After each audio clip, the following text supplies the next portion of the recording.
Hello, my friends, and welcome back. Thank you very much for being with me again today. The countries and economies and financial systems that are based on fiat money are having their ass on fire. Whenever the conversation about gold-backed currency comes in the news. And in this case, we have the same story coming kind of from the same actors, and they are Russia and China. They're talking about having their currency backed by gold, and since they have gold, that's a little challenge to the Petro-Dollar or know-nothing dollar, fiat dollar.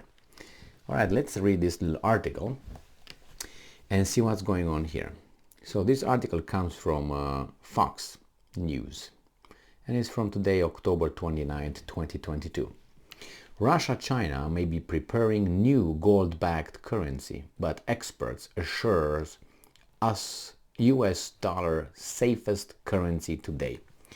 Yes, it's safest today, but these guys are planning for the future again. China and Russia may be working towards a new gold-backed currency in a move that would aim to dethrone the dollar as the primary reserve currency of the world, but any such currency would unlikely achieve that goal. Okay, tell us why. And I'm quoting, "The US remains the safest, most convenient and most widely used currency in Asia and in the world today." Min-Hua Chung, a research fellow and economist at the Heritage Foundation Asia Studies Center, told Fox Business, and I'm quoting, "No other currency backed by gold or otherwise is comparable, and that is unlikely to change in the near future." That's true. That's true. Not in the near future. They're not planning for the near future. That's the problem. Neither country has officially confirmed plans for such a currency. On the contrary, I know Russia said that before a few times. But China earlier this year started to buy up huge quantities of gold at the same time that Russia was forced off the dollar due to sanctions in response to the invasion of Ukraine. Russia has a lot of gold stashed in their sock. The war also led to the steepest discount on gold prices in years. It's not the war, the response. They say they will not buy any Russian gold. So that's again artificial drop of the value of the gold, because the West, a few Western countries said, we're not going to buy Russian gold. We're going to buy only earrings and rings and necklaces and all that, finite pieces, not bullion gold. So was a drop about 1/10, I would say 10%, which is a lot, but it stays there. It stays about an ounce of gold is about $1,650, or 1,000 between 160.50 and 160.80 was 1,700 instead of 1,650 is between those two ranges, from a drop of 1,900 some dollars. So it is about $200, almost 300. Well, anyway, 10, 12%, 15, sometimes fluctuates over there. So some experts caution that these moves, along with closer relationship that has developed between Moscow and Beijing as the rest of the world, has isolated. Let me read this again because it's so funny. Some experts caution that these moves, along with a closer relationship, that's not funny, that has developed between Moscow and Beijing as the rest of the world has isolated Russia. No, the 42 countries isolated themselves for the 193. Boy, just pay attention. Nobody isolated, but European Union, 3 countries in Asia, which was Australia, Japan, and was the other one with that communist prime minister, New Zealand, and that's it. Bye-bye. And then what else? Nothing. United States and Canada. Those are the countries. So that's the rest of the world. No, buddy. There's maybe 40 countries. Anyway, so the idea of joint Russosino currency has periodically surfaced over the past decade, especially after the Russian central bank opened its first overseas office in Beijing in 2017. And we have here a guy who said, Craig Singleton, senior fellow of the Foundation for Defense and Democracies, noted that Chinese leaders have spoken for 2 decades about reforming the global financial system and weakening the dollar's dominance. And I'm quoting, 2 components in that strategy center around the development of a yuan-based global commodities trading system and the efforts by China in partnership with Russia and other like-minded countries to challenge dollar dominance by creating a new reserve currency, Singleton told Fox News. Certainly, why do you want to be dictated by a currency that could be printed out of nothing and they just flood the market whenever they want with that, creating inflation or withholding it? And then they always have dollars. You imagine I have dollars here and I can make how much I want. And I go and buy stuff and you have to trade in dollars, oil and others. Very, very nice. I would like that.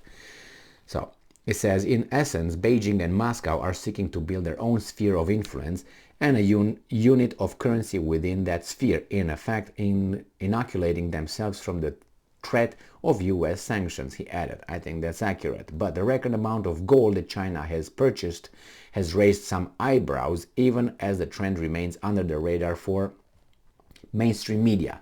Swiss gold exports to China hit a 5-year high, with Beijing in July alone receiving 80 tons of gold valued at around $4.6 billion, more than double the 32.5 tons it bought in June, and the second highest amount since 2012, according to Reuters. Well, it says here that Francis Hunt, a trading expert, told Asia markets that using gold to back the currency would be the best way to build confidence in said currency, and that currency may be digital in nature to give China a greater scrutiny over its citizens' activity. But Chiang downplayed the potential success of new currency due to the relatively small trade volume. That's true. That would limit its growth, and that a digital currency would prove difficult to promote. That's true. Even if both countries use a new currency for bilateral trade transactions, the relatively small trade volume between will limit the impact on the US dollar. That's true, Chiang argued, noting that a multinational currency like the euro requires a level of political and economic coordination and integration that is not present in Asia today. It has time. Now, I'm quoting, the appeal will be limited, Chiang said, and now I'm quoting, consider that in August 2022, 43% of global payments were conducted in US dollars, followed by 34% in euro, and RMB accounted for just 2% of total global payment according to RMB tracker. Well, the RMB is gaining some ground, but it is still leagues behind the US and euro. That was concluded, adding that foreigners' confidence towards China and Russia's economic prospects, or lack of, is a key limitation to any potential joint currency. Well, it's been tried before by a US president. I don't know if you're familiar with that. And I suggest that you look into it more closely. And that is JFK. Remember the guy who got assassinated by, what's his name? Oswald? Remember? Oswald shot him. Yes. And remember that guy? JFK, he issued an order. The order is Order 111, I think 1 and 0. So 4 ones and a 0, I think it is. And look for that order. If it's not 4 ones and a 0 and it's 3 ones and a 0, but I'm pretty sure it's 4 ones and a 0. Look at that, I think it's 1961 maybe. It's about gold. And he issued some dollars backed by gold. So that could help us understand why Oswald wanted to shoot Kennedy. Wink, wink.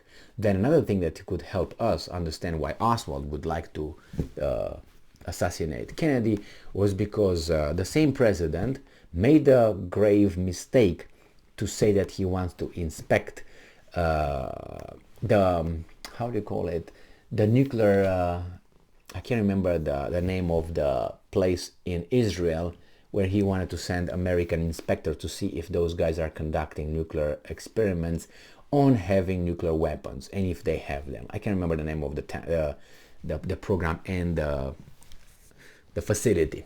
So these two helped Oswald decide that he's got to go. And as another reason why Oswald wanted to kill him as well was because he kind of wanted to get out of Vietnam. So then Oswald, being in the military, said, well, we're going to lose a lot of money. So that's at least 3 reasons that could help explain why Oswald really wanted to take care of Kennedy. But that gets me back to gold. Okay? Thank you very much for being with me again today. I think gold will do good because you have to, that's how it started. The paper money was a trust in something that you place somewhere else. It was not like that, but it just became out of nothing after it turned, Nixon, he turned it into the whatever, the Petro-Dollar and so on, right? We can't have that one, but we still have it. It's good for some and bad for the rest of the world because they're at the whim of this financial system.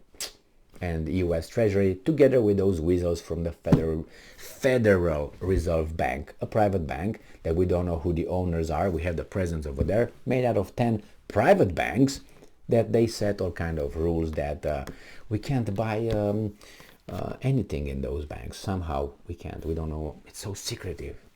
Thank you very much for being with me again today. Stay strong, stay smart, look for the truth, and be just.